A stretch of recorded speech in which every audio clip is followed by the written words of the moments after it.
Oh, I've been recording. Whoops. Okay. Alright, so it was summer of 3rd grade, so I was going into 4th grade the next year. It was at summer camp. Since my parents worked all day, I had to go to summer camp. You know, they'd feed us, we'd go on field trips. Every Tuesday we go to the pool. On Thursdays we'd go somewhere fun, like bowling or Six Flags or something cool like that.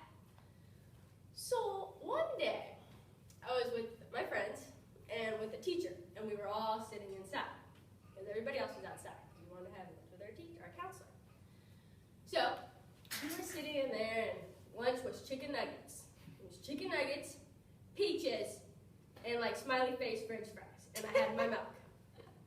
We were all sitting around the table, and everyone was laughing and talking, and all of a sudden, I started to choke. I didn't know what choking was, but I started to choke. And I couldn't tell anybody I was choking because I didn't want to make a scene. So I choked, grabbed my milk as fast as I could, chugged it, and I was fine. But something changed. Mentally, it changed. We all left, never told my teacher, never told my friends. But we went back out, put my food down, and I just stared at it. I couldn't eat. My mom came and picked me up that day at school, and my principal found out and just told my mom, like, oh, she choked, and she'll be okay. And so I was like, yeah. My mom said, well, are you okay? And I was like, yeah.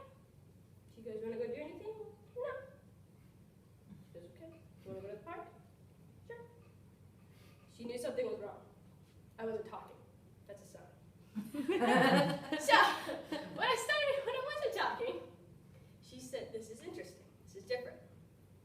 So, she took me to the park. And I went up to the slide, and I just sat there. I didn't do anything. And then, my mom started to realize something is seriously wrong. Like I wasn't talking, I wasn't doing anything. So, as time went on, for about 3 months, I didn't eat. I would chew my food, grab my napkin, and spit it back in my napkin. And hold that napkin tight, because I didn't want anybody to know. I lost about 10 to 15 pounds in a 3-month period. I was skin and bones. And going into 4th grade, you're already tiny enough. I was small. And so, eventually my mom was like, she found out that I was spitting my food in my napkin. She picked up my plate, and my napkin fell, and all my food that I'd spit in my napkin fell on the floor. She said, what is this? And I was like, oh my God. I was like, I don't know. I don't know. She was like, she told my dad, and then it became serious, because they thought I was eating, and I wasn't. It was just, when the fluid was on the table, like water, soda, anything, I drank that. That was my meal. I didn't eat. Because what happened was when I tried to eat, I couldn't. My throat said no. I didn't want to experience choking again. Being at the time, I was like, how do you choke on food? You just swallow it. You're not supposed to choke on food. I've never heard about this choking thing.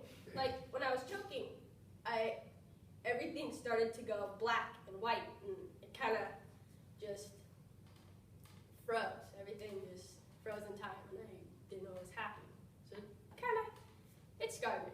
So my mom then took me to the doctors to see if actually something was either stuck in my throat or lodged or something.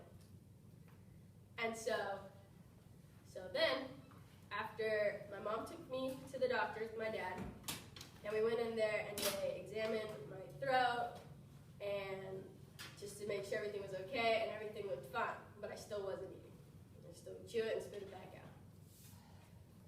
My mom then was like, all right, this is enough.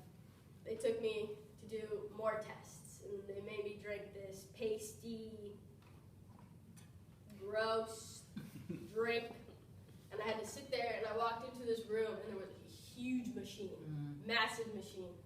They brought it up and put it right next to my throat, and they said, swallow, so I swallowed, and it was the video of what my throat looked like when I swallowed, because they wanted to make sure everything was working correctly and all that.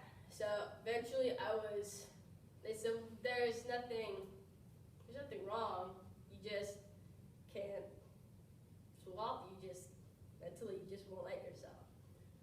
So then the pills came, and they put me on some pretty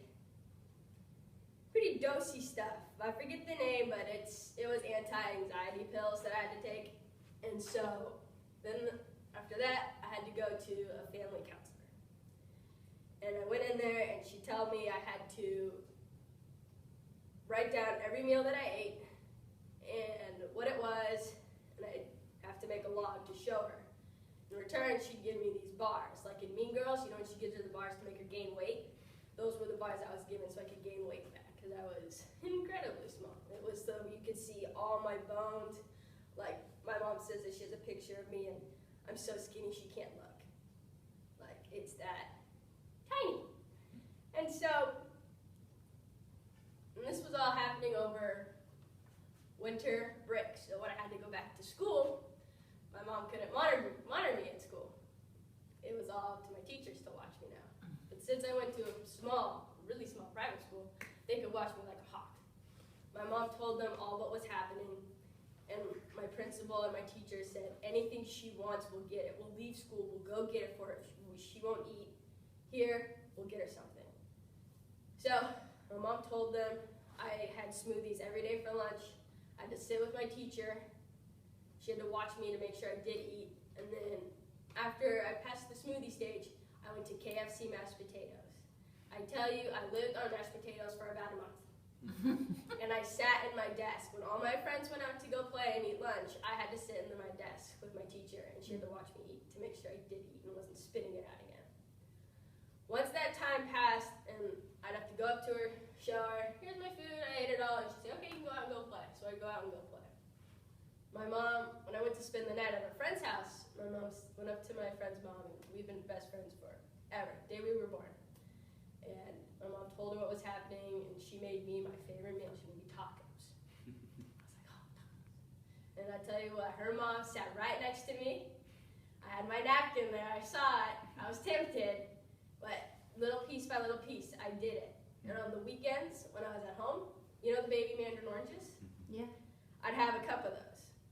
And I'd look at them, and my parents and I'd take one out, and I'd eat it. And we'd count how many times I had to chew before I could swallow it. It took, the first time I did it, I had to take 30 chews for one little mandarin orange, because I just couldn't. I couldn't find it in me to swallow. So eventually the chews kept getting shorter and shorter and shorter till I got to one chew and I could swallow. And I was like, yes. But towards the end, now that I think about it, and after everything that's all happened, I think about it, and it was truly the mental part of me that didn't want me to swallow, and it was the anxiety of the fear that happened and when it happened, and having nobody know that it